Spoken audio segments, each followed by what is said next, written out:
He's got a tight schedule. Yes. It's like 15-minute increments. You should see my calendar. Yeah, back to back. I just flew in. From where? Houston. Oh, cool. You can use my phone. If you grab it out of my purse, it's on my calendar and it shows everybody. All right, Mr. Ted, we have good sound levels. Hello, test. Hit that record button.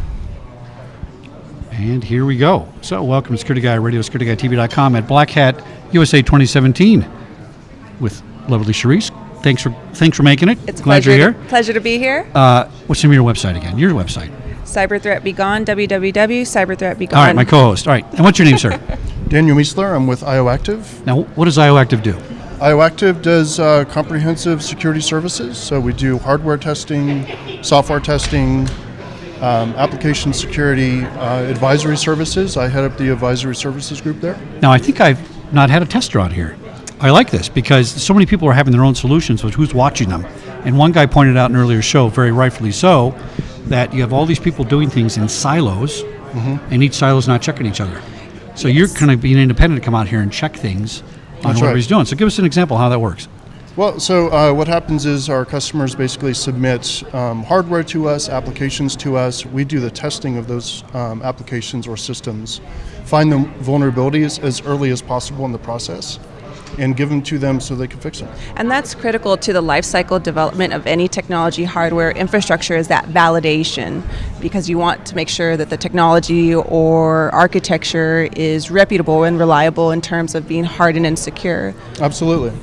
Now, if there's so much open source coding in what people are handing you, why wasn't it checked before? That's the thing I don't get. It seems like they just build things quickly, get them up on the platform, make it work, and then they go, let's check it now.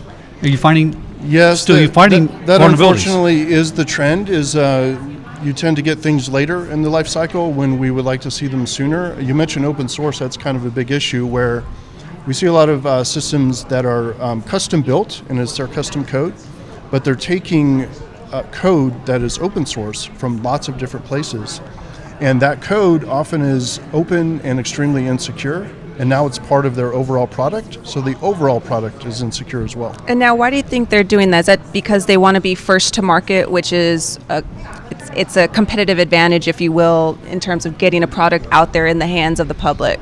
Right. So oftentimes it's because that functionality exists, and it would take them a lot of time and energy to recreate that functionality that's already there. So it could be libraries for doing input validation, or whatever type of functionality, but if the stuff already exists, it's a shortcut.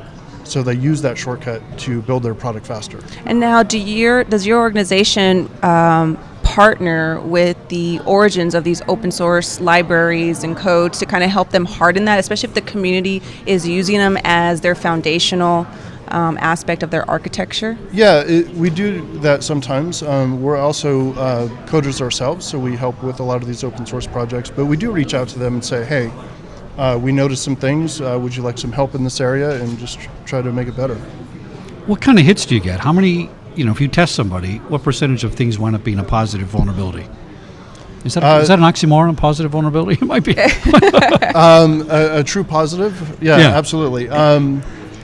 We focus on manual testing. We focused on, we use automation to some degree, but we're fundamentally an elite testing org, so we do less throughput of higher quality, and all of our consultants are extremely versed in doing manual testing. So it takes longer to test, but you find higher quality vulns, and they don't tend to be false positives. Are you finding a lot in your testing? Yeah. Really? It's really bad, especially as we move into the IoT space.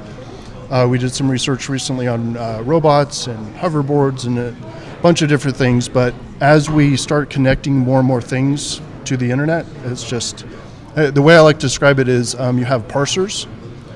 Anything that parses something else is dangerous, and you connect parsers to the network, you have a problem. I know my refrigerator is going to kill me one day. Exactly. It's gonna be mad that will. I didn't order something, I know. Well, it's all connected. It's really kind of scary. Exactly. So when you find a vulnerability, what do you guys do? Do you actually rewrite the code and fix it, or do you I was just just say, going to ask that. Is Well, that there you the go. service that you offer to the client, that you supply the rewritten code? Yeah, we have done that, but in general, we focus on finding the vulnerabilities and giving it to the customer. And in general, the customers like to fix their own code and control their own code. Well, it makes sense. Yeah. Yeah. Yeah. Now, who can use this? Is this for a large company, medium company? I'm worried about the medium, smaller companies. The big boys take care of themselves, but that smaller guy, can he afford it? Because he might be the most vulnerable. Sure.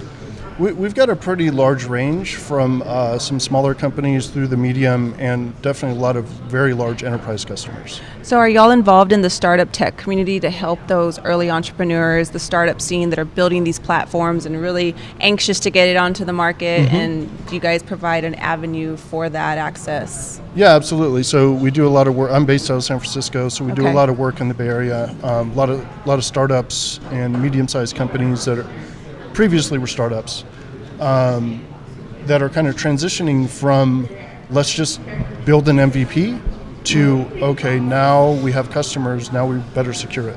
Okay, excellent. Good Excellent. to know. Give us the name of your website one more time. IOactive.com. Now, Daniel, what do you worry about at night? What do you think the biggest threat to things are? I think it goes back to what we talked about earlier. I think everything is going online. I mean, it's a pretty common answer, and it's just true that everything's going online, everything's being connected, and you have software that's parsing input from all these different places, and it just gets exponentially worse as you add more things. Well, I feel better Yes. because we have a custom tester. There we go. I got hacked Yep. last year. I should send my stuff over to him to find out what happened. Oh, absolutely. Give us a call. Daniel, thanks for coming on All right. Security Government, SecurityTV.com, and Black Hat absolutely. 2017. Thanks a lot. Thank you, Daniel. All right, Mr. Ted, we're out. That was good. All right, we got one more before lunch, everybody. Daniel, So did you stand by have a for card? one more show.